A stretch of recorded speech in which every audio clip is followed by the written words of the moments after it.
This was taken to a whole new level tonight as cinematic warfare would emerge on the parking lot and the entire backstage arena of NXT as the family would fight with Dark State, and of course they'd crash through the wall and everything. I love spots like that in wrestling. I'm a total mark, I don't care. But this was genuinely exactly what you wanted it to be. Dark State would stand tall until one more car would arrive with the Don, Tony D'Angelo. And Tony whipped them with that crowbar so much, man. Like, he really hates Dark State. Might not be all he hates, though, because he was angry at Stacks for going above his head. He was angry at Stacks for risking the family. He would reveal that at Stand and Deliver, he's going to do it his way as the family take on Dark State in the ring.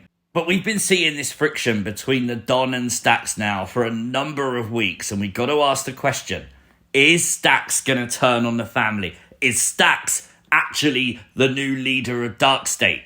It would be a great twist. I think Stacks needs to reconsider that, though, if it's true, because we all know what happened to Two Dimes. He ended up sleeping with the fishes, and I think Stacks would join him if it actually happened.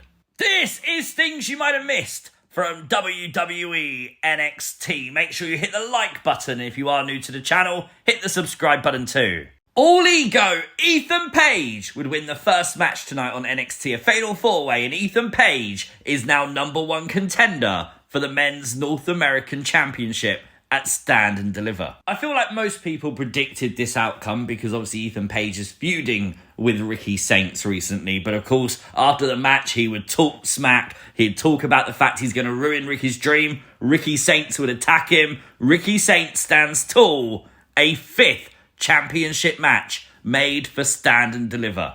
Got to talk about the Fatal 4-Way though, because this was a really solid match. That Whisper in the Wind from Wesley absolutely looked brilliant. Ethan Page though, also worth noting, he pinned Lexis King. Lexis King is currently the Heritage Cup champion. So if Ethan Page fails at Stand and Deliver, does that put him in line for a shot at the Heritage Cup maybe? Tatum Paxley was back on NXT this week, and she was taking on Lola Vice, with a winner going to Stand and Deliver and the ladder match for the Women's North American title. Have I missed something? Because Tatum definitely seemed more heelish in this match than what I remember her being before. It could just be that Lola Vice is being built up as a bigger babyface ahead of Stand and Deliver. Obviously, she won the match tonight, and I don't know, I was on Team Tatum, I won't lie, but I just feel like maybe this is a new direction for Tatum and Gigi, maybe going down that heel route.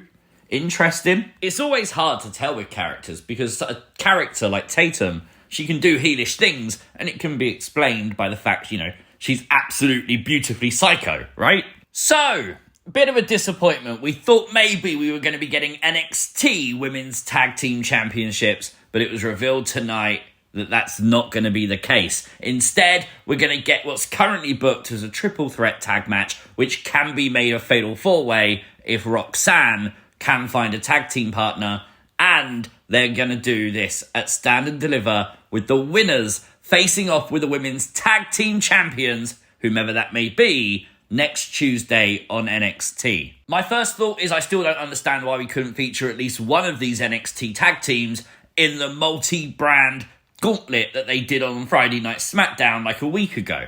We got the tease, it's going to be Cora Jade as Roxanne Perez's partner at Stand and Deliver. That makes a lot of sense. And it also means if Roxanne and Cora do this, if Roxanne wins Saturday and Bayley and Lyra win on Sunday, which I don't want to happen because I'm a Liv fan, you know, FYI, that would mean we get Cora and Roxanne versus Bayley and Lyra next week on NXT, and maybe a rekindling of the feud between Bayley and Roxanne. Maybe it was just Paul's the whole time.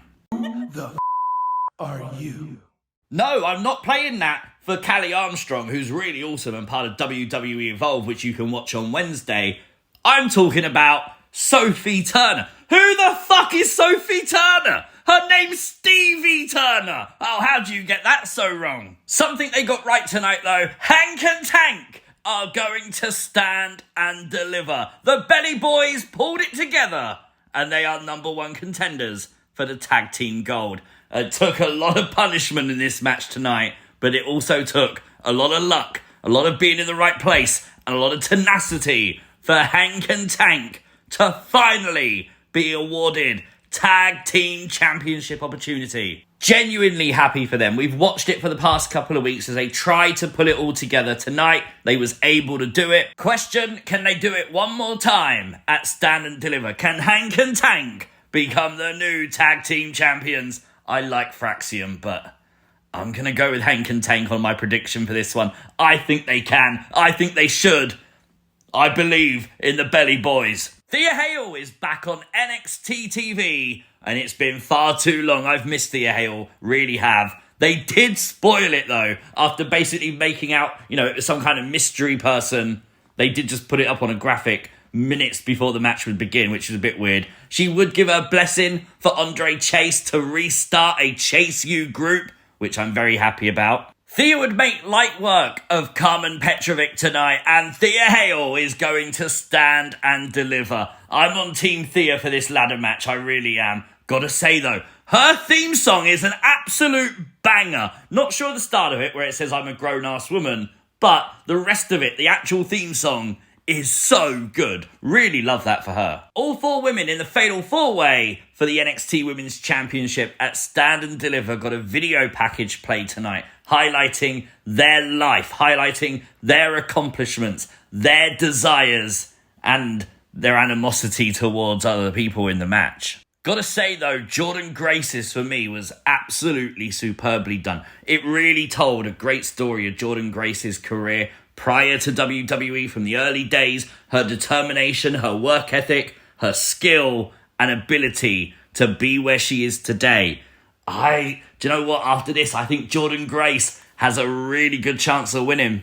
It was billed as the final face-off, the men's triple threat match for the NXT Championship. Javon Evans, Trick Williams and Obafemi all in the ring. And I'll be honest, this promo really didn't hit for me. I don't like it when they're talking about, Obafemi will WrestleMania main event in a few years and stuff like that, because nothing's a given in wrestling. And I kind of feel like when you say stuff like that on TV, it just kind of comes across a little bit cheap, especially for NXT to do it. Although it definitely established Javon's climb to get to WWE, so I understand why they did it. I like the physicality at the end, and it kind of reminds me of Rhea, Bianca and Io a little bit, where, Javon's being tossed to the side, being the one they forget about and they're not worried about, but actually they should be, because tonight Javon Evans stood tall, taking down both Trick and Oba, but then he held up the title. Number 1 rule in wrestling, don't hold up the title on the Go Home episode. Oh, I want Javon to win, but don't know about it now. Decent NXT tonight. I'm really happy Thea Hail is back. And obviously Hank and Tank are going to stand and deliver. So for me, solid 8 out of 10 is fair. Let me know your thoughts in the comment section down below. If you are new to the channel, hit the subscribe button, like the video, share the video. It really does help it out. And I'll see you next time. Peace!